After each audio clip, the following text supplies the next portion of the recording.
Muy buenas noches, queridos hermanos. Yo les saludo en el nombre del Señor y bueno, les doy la bienvenida a este nuevo curso, Métodos y Técnicas de Estudio para el Nivel Básico.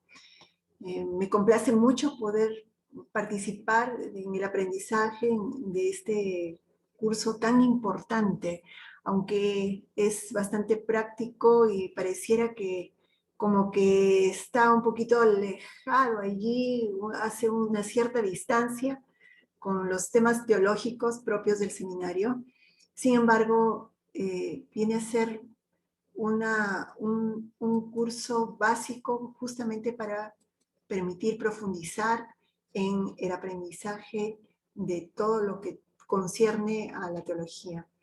Así que yo les doy la más calurosa bienvenida y vamos a iniciar este curso, vamos a iniciar con la primera sesión. Yo quisiera que digamos algunas palabras de oración y que el Señor guíe este tiempo de aprendizaje, que sea realmente fructífero para cada uno de ustedes. Te damos gracias, Señor, por tu bondad y tu misericordia y por permitirnos, Señor, estar en tu presencia en este tiempo. Te pido en el nombre de Jesús que tú bendigas, Señor, todo lo que tengamos que ver durante estas 11 sesiones de clase, durante cada una de las sesiones. Tú te glorifiques, Señor. Gracias, Padre. Te bendecimos, Dios, en el nombre de Jesús. Amén. Amén. Muy bien. Vamos a ver. Quiero referirme al libro de los Hechos, un pasaje de las Escrituras que está en Hechos 17, del 10 al 11, en la versión Reina Valera, Pablo y Silas en Berea. Dice, inmediatamente los hermanos enviaron de noche a Pablo y a Silas hasta Berea, y ellos, habiendo llegado, entraron en la sinagoga de los judíos, y estos eran más nobles que los que estaban en Tesalónica, pues recibieron la palabra con toda solicitud, escudriñando cada día las escrituras para ver si estas cosas eran así. Bueno, es un versículo que nos ilustra y hace una comparación entre los ciudadanos de Berea con los de Tesalónica. Dice que al llegar Pablo y Silas a Berea, entraron a la sinagoga de los judíos y tuvieron que leer la escritura, analizarla, examinarla, pero dice que las personas, que los congregados en esta sinagoga, recibían la palabra con toda solicitud. Había un buen ánimo, una muy buena actitud. ¿Y qué hacían? Dice que escudriñaban cada día las escrituras para ver si las cosas que decían eran o no eran como se decían. Entonces, esta palabra escudriñar tiene que ver con mirar con detalle, examinar con detalle, revisar con detalle lo que se les estaba enseñando. Y esto es de una persona que ama estudiar las escrituras y ama estudiar realmente lo que se le dice, porque es necesario confrontar realmente con la base y los sustentos bíblicos para ver si se está en lo correcto o no se está en lo correcto. Entonces, bueno, luego de haber visto esto, yo quiero mostrarles el propósito de esta primera lección, esta primera lección de las 11 lecciones que se estarán dictando en este curso de métodos y técnicas de estudio. Bueno, el propósito de esta primera lección es darle una visión panorámica al curso de métodos y técnicas de estudio, establecer algunos conceptos relacionados con los métodos y técnicas de estudio. Vamos a ver panorámicamente cómo está compuesto el curso, de qué vamos a tratar durante estas próximas 11 sesiones de clase. A ver, en la primera sesión, que es la que corresponde al día de hoy, estaremos viendo el estudio y el aprendizaje. Vamos a ver algunos conceptos que nos ubiquen específicamente en el terreno del estudio y en el terreno del aprendizaje. Luego, en la siguiente clase, estaremos viendo algunas estrategias para aprender. Estaremos viendo la primera parte de las estrategias para aprender, porque luego en la tercera clase estaremos viendo muchas más estrategias para aprender, ¿no? Luego, en la lección 4, veremos el subrayado y el sumillado, que son algunas técnicas específicas para el análisis de información. Luego, en la sesión 5, también continuamos con el análisis de información y tendremos allí las técnicas de resumen y la síntesis. En la sesión 6 estaremos revisando las fichas de estudio, cómo usar las fichas de estudio, cómo es la clasificación de ellas, de qué manera podemos elaborar fichas de estudio. En la lección 7, ya esto sería para el 20 de abril, aproximadamente vamos a ver organizadores de la información y estaremos viendo todo lo correspondiente a los mapas conceptuales, desde la formación, cómo se estructuró, de quién fue la idea y cómo poder elaborar mapas conceptuales de una manera eficaz. Luego en la sesión 8 estaremos revisando más organizadores de la información. Allí estaremos viendo los mapas mentales, que son muy útiles, muy prácticos. Eso ya sería el 21 de abril. Continuando, en la sesión número 9 estaremos viendo los organizadores del pensamiento. En este punto prácticamente que estamos viendo varios esquemas, revisaremos los esquemas en general, en sí mismos, los esquemas, porque los mapas conceptuales también se constituyen unos esquemas, pero específicos. Estaremos viendo los esquemas en general. En la sesión 10 estaremos revisando como un método de estudio, el estudio de casos, y estaremos concluyendo ya para finalizar el curso con la recensión. Entonces, bueno, vamos a dar inicio a esta primera lección. Y es necesario determinar algunos conceptos para podernos ubicar en este terreno del estudio, ¿no? Hacer una diferencia entre qué es estudiar y qué es aprender. Bueno, el estudiar es una actividad, ¿no?, que tiene una intencionalidad, ¿no? Es una actividad de aprendizaje intencional, además intensivo y autorregulado.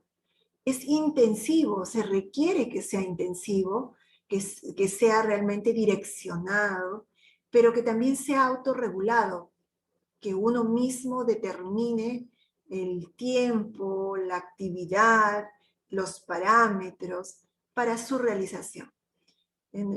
Esta actividad está basada en un texto generalmente complejo y no familiar para el estudiante, ¿no? Si uno tiene que estudiar algo, es precisamente algo que no conoce, que desconoce o que de repente lo sabe a medias y que lo desea saber a más profundidad. Entonces es un texto que puede ser complejo, pero que es de no un conocimiento pleno por parte del estudiante. ¿Y qué es aprender?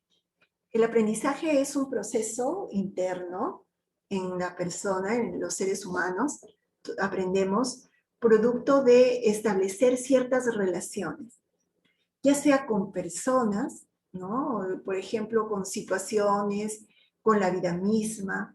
Esto a través de la socialización, ¿no? El proceso de socialización nos permite interactuar con las personas y a través de esa interacción uno aprende. Vygotsky hablaba mucho del aprendizaje social, del aprendizaje de los pares, de las personas con las que nos rodeamos, ¿no? Entonces, es importante las relaciones interpersonales para el aprendizaje.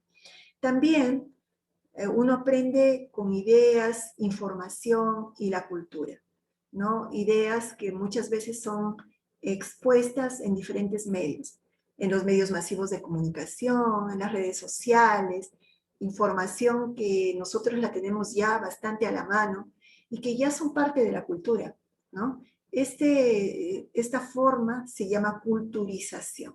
Entonces, uno aprende a través de todo esto, mediante el sistema de culturización. Y otra de las formas, mediante el uso de objetos y artefactos. Uno aprende manipulando objetos, probando de repente, muchas veces, experimentando en los laboratorios, por ejemplo, ¿no? Y esto constituye los aprendizajes técnicos, manipulando, probando, experimentando, ¿no? Y bueno, nosotros tenemos ya a la mano los celulares inteligentes, los móviles, las tablets, el internet que está a la mano, una laptop o una PC que nos ayuda mucho también para el aprendizaje. Entonces, esto es estudiar y aprender. Y el aprendizaje en estos últimos tiempos ha ido variando en su forma, en su enfoque.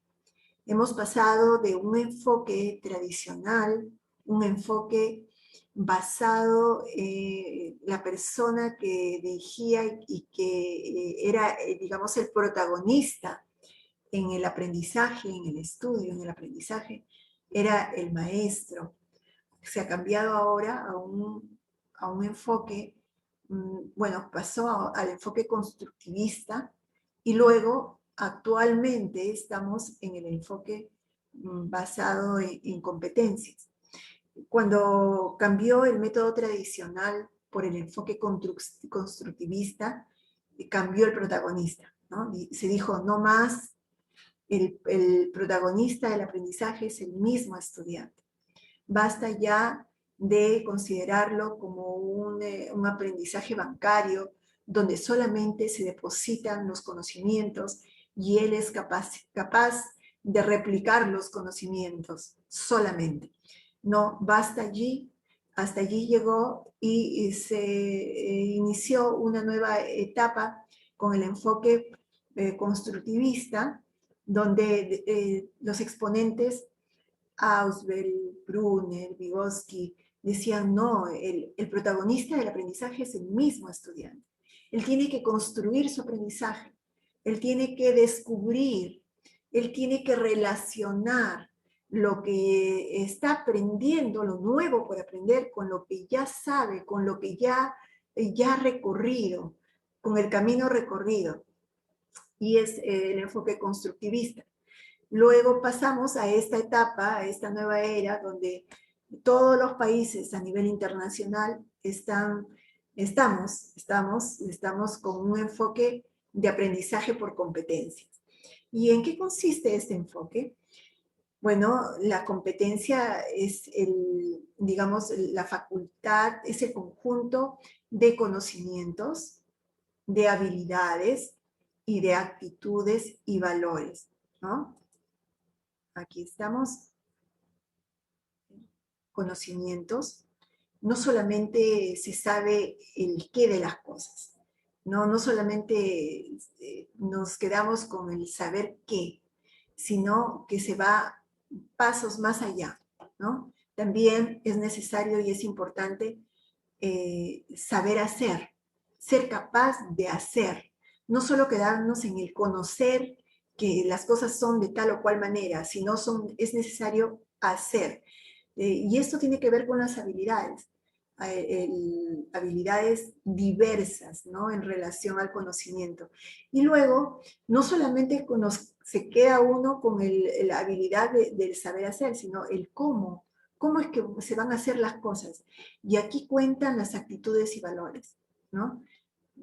Cuenta el hacer bien las cosas, la ética, la moral, ¿no? Porque puede ser una persona que tiene mucho conocimiento, un médico excelente, y tiene las habilidades, pero de repente la parte ética no la ha logrado desarrollar. Entonces, por eso se exige ahora que el enfoque de aprendizaje sea basado en competencias. Claro que este tiempo nosotros vemos la corrupción por donde vamos. Entonces quiere decir como que no se ha desarrollado las competencias. Los seres humanos hemos estado llevando un aprendizaje más por conocimientos y por habilidades. Y la parte actitudinal y de valores está bastante descuidada, ¿no? Pero nosotros los cristianos sabemos en dónde está basada firmemente nuestra dirección, es las escrituras y los principios cristianos escritos en la palabra, de los que abiertamente nosotros hablamos y predicamos siempre. Muy bien. Otro de los aspectos importantes en relación al aprendizaje es saber que se aprende mejor cuando se sabe cómo se aprende. Y para ello es necesario hacer una revisión de los estilos de aprendizaje. Miren, existen varios estilos de aprendizaje, hay varios enfoques, varios autores que han estudiado cómo aprender, qué considerar para aprender, cuál sería la mejor manera de aprender. Entonces, se han hecho varias divisiones. Una de ellas es los estilos de aprendizaje, que son tres específicamente. Hay una primera división aquí entre el visual. Dice, el aprendizaje procede fundamentalmente del sentido de la vista. Uno aprende mirando, participando, mirando, ¿no? Nuestra vista va a ser la principal puerta para nuestro aprendizaje. La otra es el aprendizaje auditivo, donde se considera que el aprendizaje se produce principalmente a través del sentido del oído. Y la otra opción es el aprendizaje kinestésico. El aprendizaje se produce de forma privilegiada mediante el movimiento y el tacto. Es necesario estar en movimiento, ¿no? Es necesario estar en movimiento. Miren que hay personas que tienen características y que tienen cierta inclinación hacia cada una de estas características. Por ejemplo, un pintor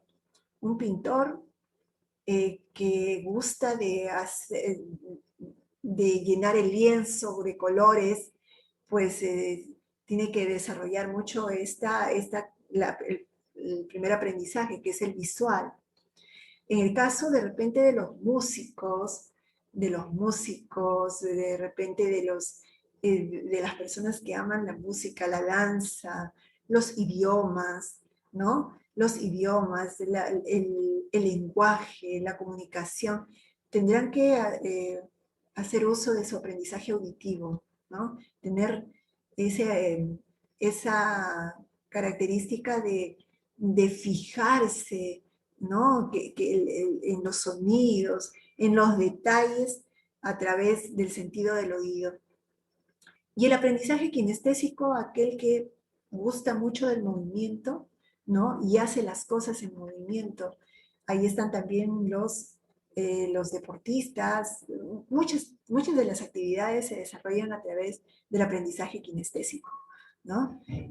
Bueno, no solo los deportistas, también muchas de las actividades operativas, la ingeniería, etcétera. Pero nosotros como cristianos, como seres humanos, tenemos que haber desarrollado, bueno, participar todas las áreas, porque nosotros, la teología no solamente es conocimiento, ¿verdad? No solamente es conocimiento, sino también es poner en acción todo lo que uno aprende, es llevarlo a la práctica, llevarlo al conocimiento, llevarlo a la vivencia en sí mismo.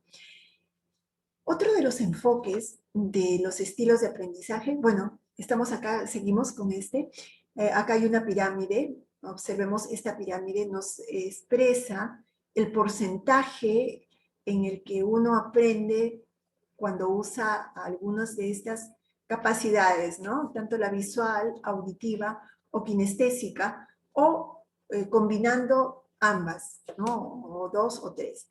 Tenemos que a leer uno aprende un 10%, ¿no? A leer, que es muy importante leer.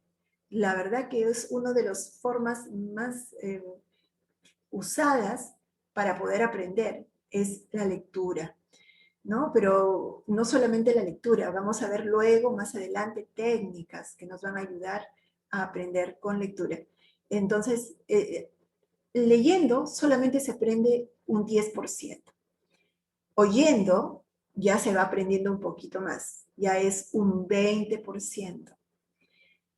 Viendo de repente algún video, algún gráfico, alguna ilustración, viendo ya aumenta un poco más, 30%. Oyendo, 20%. Miren, ustedes podemos oír una prédica o oír una enseñanza, solamente oírla de repente en radio, y entonces 20% es la capacidad de aprender. Pero cuando uno ya está viendo, ya aumentó a un 30%. Si se combina el ver con el oír, se llega a un 50%. El aprendizaje avanza a un 50%. Luego, si ya se dice, se habla, se argumenta, se justifica, se explica, el aprendizaje se hace mayor. Es por eso que en los últimos tiempos en la educación se pide que los estudiantes formen grupos, expongan los trabajos, porque es una de las prácticas que va a permitir un mejor aprendizaje, ¿no? La forma expositiva, pero no solamente la expositiva, el decir las cosas, sino también el argumentarlas, ¿no? El contrarrestarlas, el confrontarlas, el justificar las cosas. Y miren, el decir con el hacer, combinando el decir con el hacer, llega a un 90% del aprendizaje. Y esto hace una muy buena combinación. No solamente el decir, sino llevar a la práctica, a los hechos, a ir y poner por obra lo que se aprendió. El conocimiento, que no quede solamente en el conocimiento intelectual, mecánico, sino que luego uno lo puede explicar y también lo puede replicar, ¿no? Puede replicar, lo puede volver a hacer. Otra de las formas que se estudia cómo se aprende mejor es tomando en cuenta los estilos de aprendizaje basado en las inteligencias múltiples de Howard Gardner. Howard Gardner es un psicólogo, un estudioso que plantea varias inteligencias. Antes nosotros pensábamos que el que sabía más números era más inteligente, ¿no? Algo así, ¿no? El que sabía mucho, de repente hablar y expresar las ideas, era el inteligente. Se destierran estas ideas con los nuevos descubrimientos, y aquí Howard Gardner descubre, bueno, hay varias inteligencias, en realidad son 8, él comienza con 7 inteligencias, que son las que vamos a revisar el día de hoy. Miren, la primera inteligencia es la lingüístico-verbal. Quiere decir que es la persona que destaca en las palabras. Es hábil para expresarse, para contar, para explicar, para usar las palabras. ¿Y cómo es que aprende mejor una persona así? Aprende mejor leyendo, escuchando, también hablando y escribiendo. Esas 4 acciones. Una persona que tiene inteligencia lingüístico-verbal, muy dada a la comunicación, al lenguaje. Son 4 actividades: leyendo, escuchando, hablando y escribiendo. Es usado mucho para los idiomas, por ejemplo, ¿no? Si alguien quiere aprender idiomas, seguramente que tendrá que hacer uso de estas 4 actividades. Luego viene la inteligencia lógico-matemática, esa que casi todos le oímos, ¿no? En algún momento, pero Hay personas que están muy inclinadas, son personas hábiles para los números, para la matemática, para el razonamiento lógico, para la resolución de problemas, y aprenden mejor usando pautas, ¿no? Para ellos son personas muy esquemáticas y direccionan en base a pautas, estableciendo relaciones de causalidad, clasificando, ¿no? Es la forma como ellos aprenden. Otra de las inteligencias es la espacial. Aquí se destacan las personas que son hábiles para las imágenes, para la lectura de mapas, para los gráficos, para los dibujos, para la construcción espacial. Trabajando con colores van a aprender mejor. Cuando utilicen líneas, cuando utilicen dibujos, esquemas, visualizando los conceptos a través de gráficos, ellos van a aprender de la mejor manera. Otra de las inteligencias de las que habla Howard Gardner es la kinestésica. Ya habíamos dicho que es la que las personas que son ágiles con el cuerpo y que la utilizan muy bien, de manera bastante hábil, en la psicomotricidad. ¿No? Son hábiles en los movimientos, en las precisiones en sus movimientos. ¿Cómo aprenden mejor estas personas? Moviéndose, precisamente, procesando información a través de los sentidos, ¿no? Otra de las inteligencias es la musical. Las personas que tienen esta inteligencia son hábiles con la música, con los sonidos, con el ritmo, con el lenguaje musical. Hemos visto cuántas personas que han destacado en la música y aún cuando han tenido deficiencias, ¿no? No sé qué compositor quedó ciego realmente y solamente con el sonido y pudo desarrollar las sinfonías más lindas, ¿no? Porque destacaba en esta inteligencia, hábil con la música, con el ritmo, con el lenguaje musical. ¿Cómo aprenden mejor? Con el ritmo, ¿no? Con la melodía, cantando, escuchando música. Y bueno, los niños son digamos, son muy proclives a este tipo de inteligencia. Cuando se están desarrollando, la inteligencia musical pues está digamos, en todos los seres humanos, pero a los pequeños se les enseña mucho con las canciones, por eso es necesario explotar este tipo de habilidades también en los pequeños. Otra de las inteligencias es la interpersonal. Las personas que tienen esta inteligencia destacan cuando se relacionan con las demás personas, tienen esa tendencia a ser líderes, porque entienden a los demás, se ponen en el lugar de los demás, tratan de organizar los grupos, organizar las tareas y tratan de resolver los conflictos, ¿no? Son los clásicos líderes, ¿no? De las diferentes áreas o diferentes secciones que nosotros conocemos. ¿Cómo aprenden? Aprenden compartiendo, relacionándose, cooperando. Ellos necesitan socializar, necesitan compartir con los demás, necesitan estar ayudando, estar relacionándose con las demás personas, ¿no? Es parte de una inteligencia muy, muy interesante. Y la última, la intrapersonal. La persona que posee inteligencia intrapersonal destaca en el autoconcepto, entendiéndose a sí mismo. Él puede darse cuenta de sí mismo, ¿no? De darse cuenta de sí mismo, reconociendo sus potencialidades y sus debilidades. Es muy interesante y muy bueno, porque entonces uno se da cuenta, ¿no? Lo ideal es que todos desarrollemos de alguna manera y en alguna medida todos este tipo de inteligencias, pero hay personas que son mucho más inclinadas por una que por otra. Y bueno, estas personas aprenden mejor trabajando solo, dice, trabajando solo, ¿no?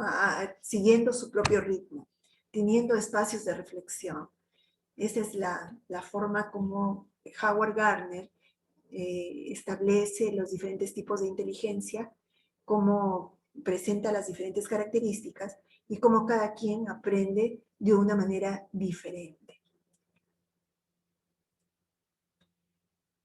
A continuación, también queremos ver unos conceptos importantes en este tiempo, ya que el curso trata de métodos y técnicas de estudio.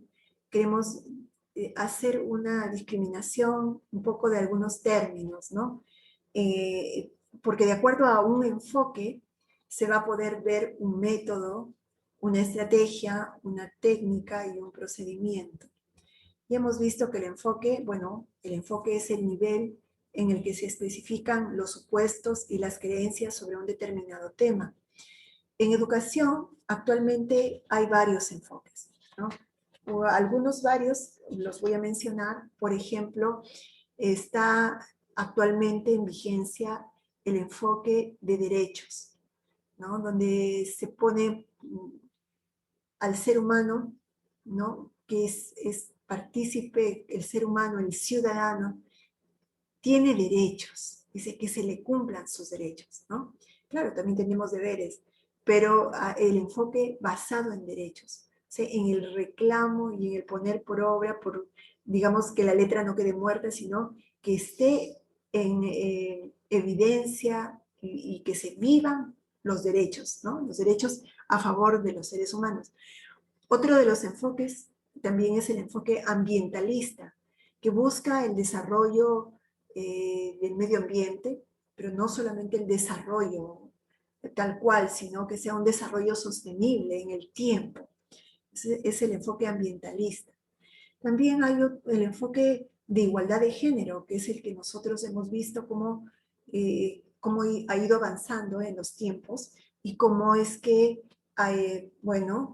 eh, no solamente se quiere pronunciar, no solamente se pronuncia en la igualdad del hombre con la mujer, sino que se quiere ya distorsionar e ir por otros rumbos, ¿verdad? Que lejos de buscar una igualdad, digamos, en el sentido de saludable, de repente sano, de no discriminación, está llevando ya a unos extremos realmente eh, muy preocupantes, ¿no? Sobre todo porque afecta a nuestros pequeños, a nuestros niños, y no sabemos qué futuro le puedan dar a ellos cuando los géneros son diversos géneros, no solamente los que conocemos, ¿no? No solamente es el movimiento LGTB, UK,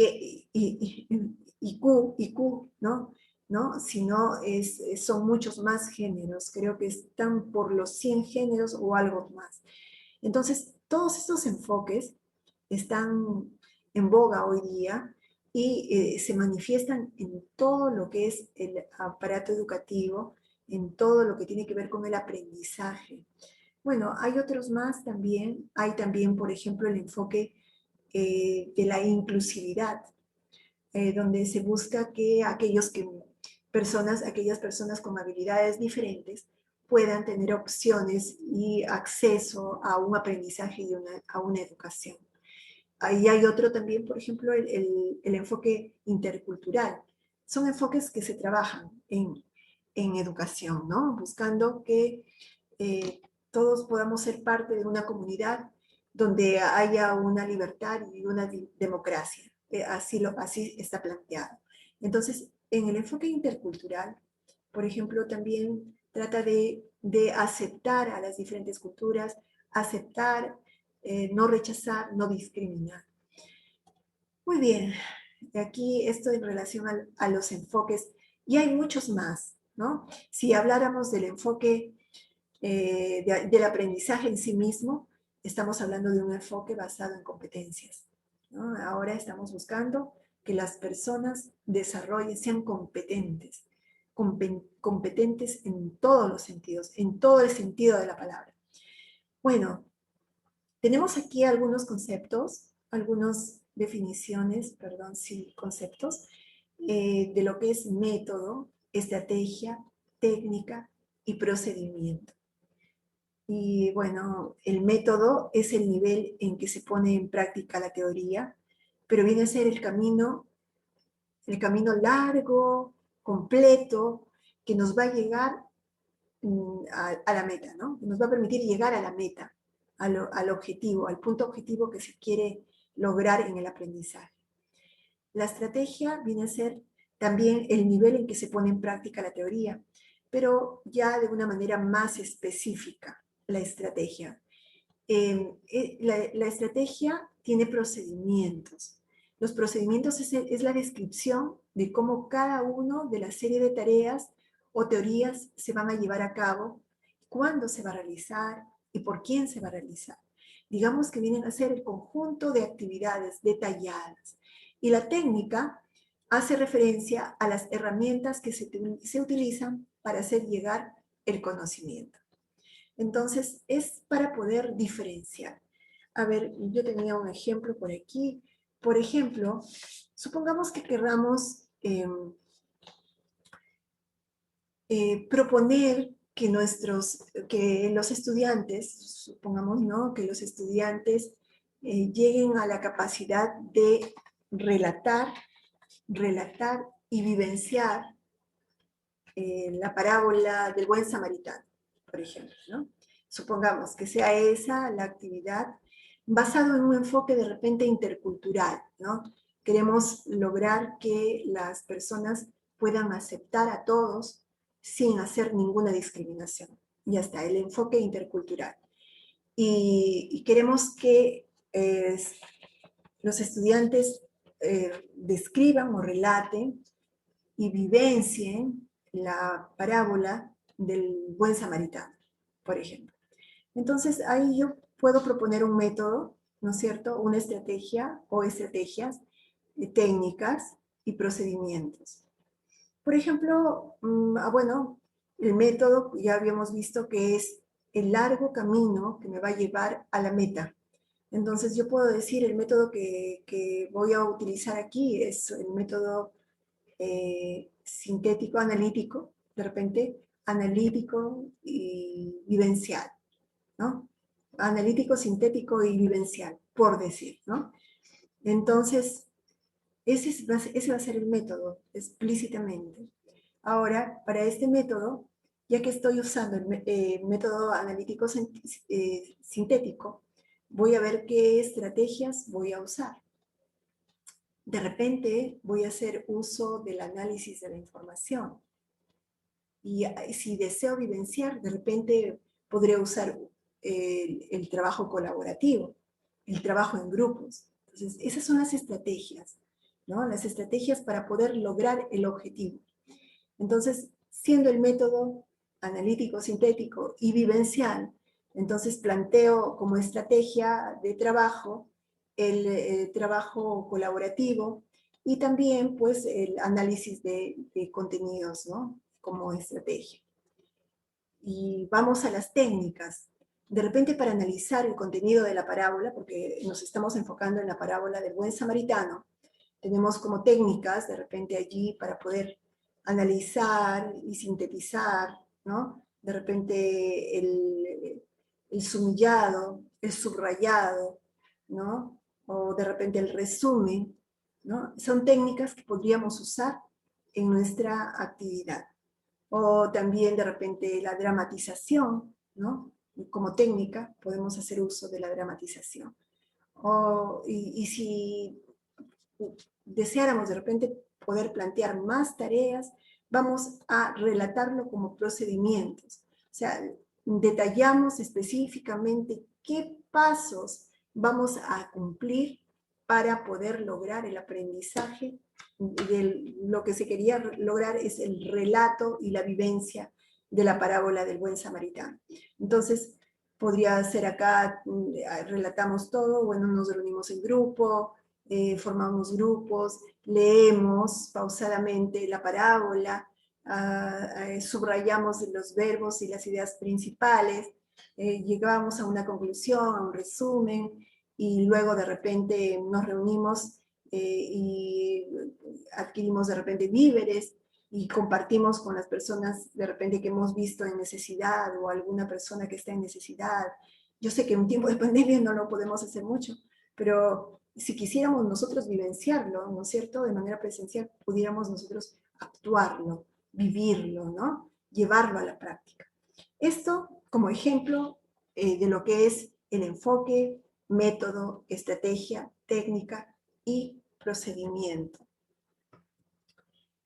Y llegando un poco a concluir aquí, vemos qué es método y qué es técnica, ya que el curso tiene como nombre métodos y técnicas de estudio. Entonces, ¿qué es el método? El método es el proceso utilizado para la realización de una actividad basado en determinados principios establecidos. Este se refiere a la forma de desarrollar un trabajo para llegar al objetivo final. Un método debe ser sistemático y ordenado para lograr obtener el resultado deseado. Ciertamente, el método es el camino amplio que nos va a llevar a la meta. Entonces, como ya les había mencionado, tenemos varios métodos, ¿no? Varios métodos. En los métodos de estudio los vamos a ver luego, después de esto. Pero sí hay métodos como el inductivo, deductivo, el analítico, sintético. Por ejemplo, hay métodos de estudio basado en proyectos, el estudio basado en problemas. Hay un método que nosotros vamos a estudiar casi en las últimas lecciones, que es el estudio de casos, por ejemplo, ¿no? Entonces, son métodos. Vamos a la técnica. Viene a ser el conjunto de procedimientos utilizados para obtener el objetivo deseado. Según la Real Academia Española, la técnica es un conjunto de procedimientos y recursos del que se basa una ciencia. En concreto, esta se refiere a las herramientas utilizadas de acuerdo al método para concluir una tarea con éxito. Las técnicas son las diversas formas de emplear un método, ¿sí? Entonces, vamos viendo a continuación, tenemos ahí lo que corresponde a nuestro curso. Allí hay varios de los métodos y técnicas que nosotros vamos a revisar en el presente curso. Ahí tenemos el método de análisis de contenidos, cuáles son sus técnicas, el subrayado, el sumillado, las anotaciones, por ejemplo, ¿no? Otro de los métodos que vamos a estudiar es la organización de la información, y esto lo vamos a hacer con las siguientes técnicas, ¿no? Con los mapas conceptuales, con los organizadores visuales, con las fichas de estudio. Como otro de los métodos de estudio es la organización del pensamiento, y vamos a hacer uso de las técnicas de los mapas mentales y los esquemas, ¿no? Y los esquemas. Ahora, ¿por qué es importante la aplicación de los métodos y técnicas de estudio? ¿Por qué es importante? En realidad, estudiar muchas veces, algunos nos gusta, ¿no? Algunos sí nos gusta. Yo estoy segura que a todos ustedes probablemente sí le hayan encontrado el gusto a estudiar. La verdad es que a mí me gusta estudiar. Pero cuando de repente nos muestran un material muy denso, de repente muy extenso, ¿no? Se vuelve complicado, ¿no?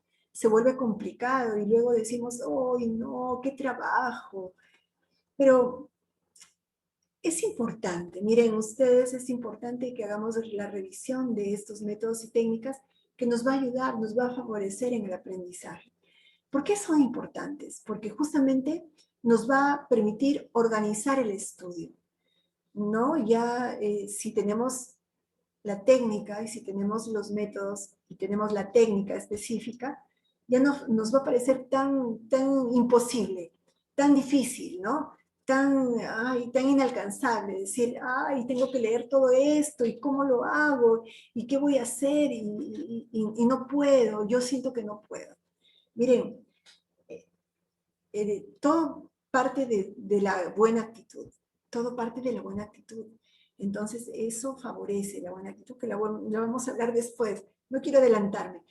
Pero entonces, es importante la aplicación de los métodos y técnicas de estudio porque nos van a permitir organizar el estudio en sí mismo. ¿Sí? Va a ser muy importante para poder organizar, secuenciar, separar, hacer, digamos, dosificar nuestro material y cómo lo vamos a trabajar. También otra de las ventajas de aplicar métodos y técnicas de estudio nos permite optimizar el tiempo, ya que nosotros vamos a tener las formas, ¿no?, específicas para ir directo al tema en sí mismo y de tal manera que yo pueda aprender lo que es necesario aprender y que me va a rendir fruto y que yo voy a poder usarlo después cuando lo requiera, es que nos va a permitir optimizar el tiempo. No vamos a necesitar mucho tiempo, ¿no? Cuando nosotros ya sepamos aplicar los métodos y técnicas de estudio. Y este tema del tiempo es muy importante, porque todos tenemos el tiempo realmente medido para cada cosa. Y yo sé que muchos de los que están estudiando trabajan, pastorean, están en las iglesias, atienden a los hermanos, hay que atender la casa, hay actividades sin fin. Por eso es importante, porque nos va a permitir al final optimizar el tiempo. ¿Qué más? También nos ayuda a fomentar la motivación y una buena actitud. Saber cómo voy a hacer las cosas, ya en qué dirección voy a ir, qué método y qué técnica voy a usar, definitivamente me va a traer una seguridad, ¿no? Y yo voy a tener una mayor motivación, porque yo ya voy a saber qué voy a hacer, cómo lo voy a hacer, y sé que lo voy a hacer bien, ¿no? Eso nos va a ayudar a tener una mejor y buena actitud para el estudio. Ya no va a ser eso de qué difícil, ¿no? Ay, no, qué difícil, ¿no? Ay, ya no, no más, no más, sino vamos a cambiar a una mejor y buena actitud. Esto nos va a permitir, cuando nosotros sepamos ya aplicar los métodos y técnicas de estudio, a tener una motivación favorable para el estudio. Y por último, también nos va a ayudar a profundizar el aprendizaje y lograr las metas propuestas, ¿no? No solamente será un aprendizaje superficial, como cuando uno lee y se quedó dormido, ¿no? No, sino que al aplicar las técnicas, al aplicar los métodos de estudio, entonces vamos a poder lograr los objetivos, vamos a poder tener un resultado fructífero de nuestro trabajo y de nuestro aprendizaje.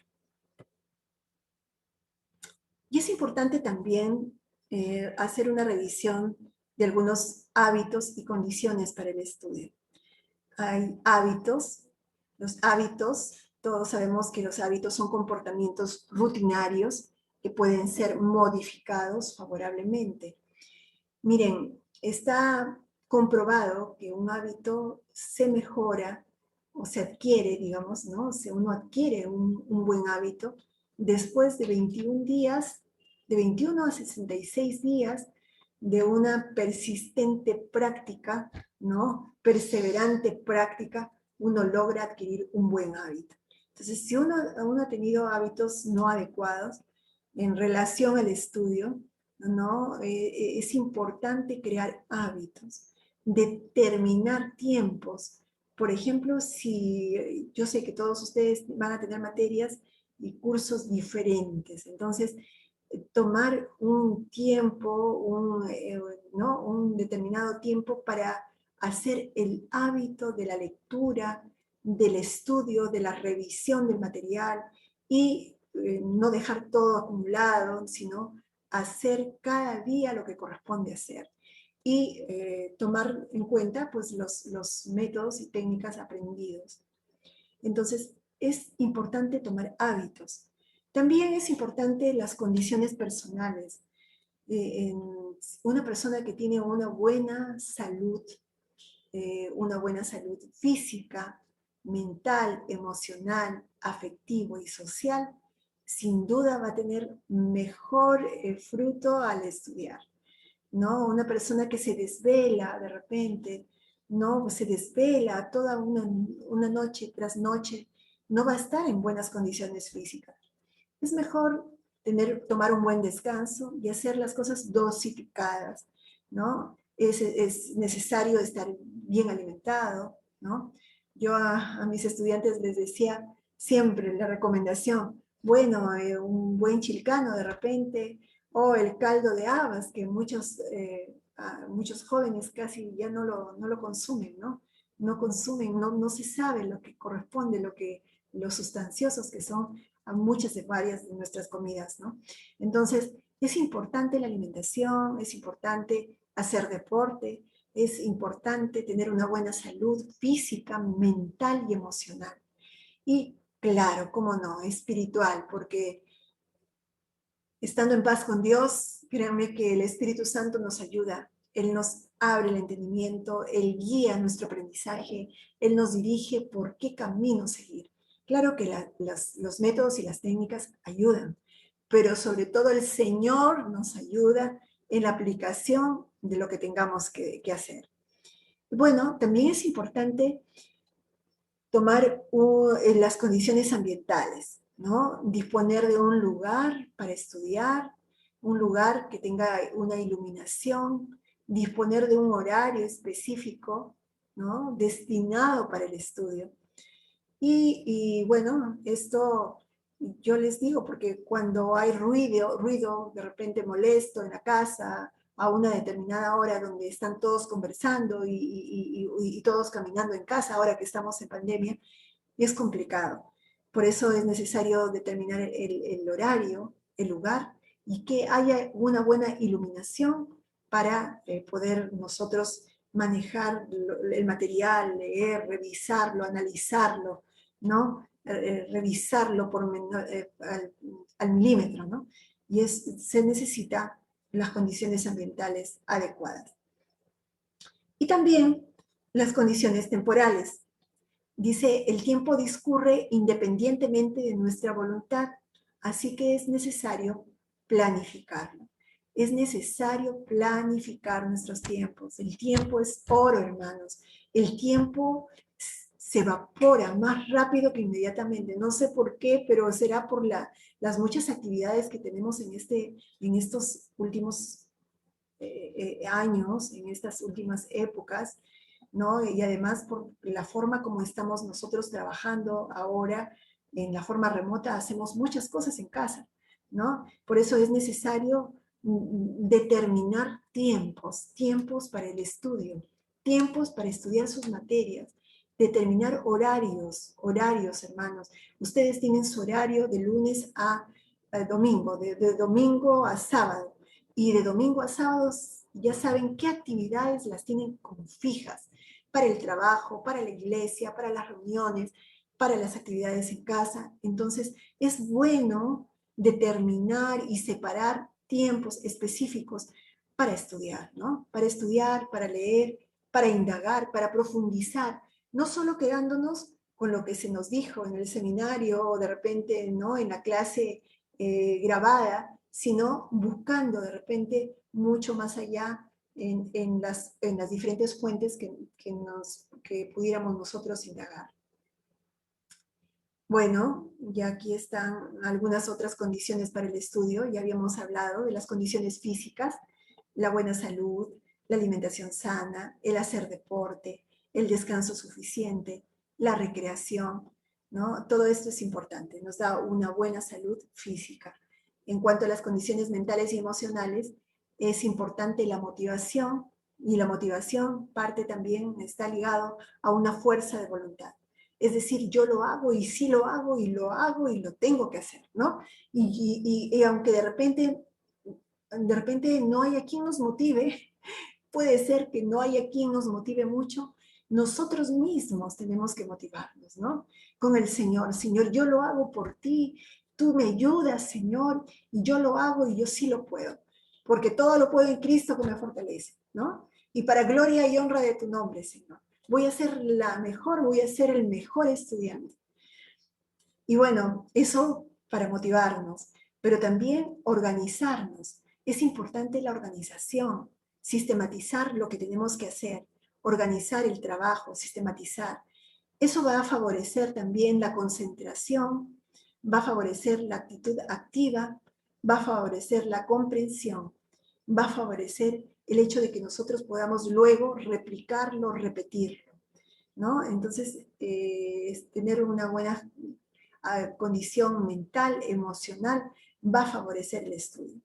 Y también las condiciones socioafectivos, afectivos sociales, que tienen que ver con una adecuada forma de comunicación, la conducta asertiva, el cultivo de la personalidad, el hablar asertivamente con las personas, el ponerme en el lugar de los otros, en el ser empático, ¿no? Y bueno, y cultivar un buen carácter, ¿no? Eso ayuda a tener unas buenas, excelentes condiciones afectivos sociales. Y bueno, llegamos a la parte final. Me parece que hasta aquí nomás. Yo les agradezco mucho su atención.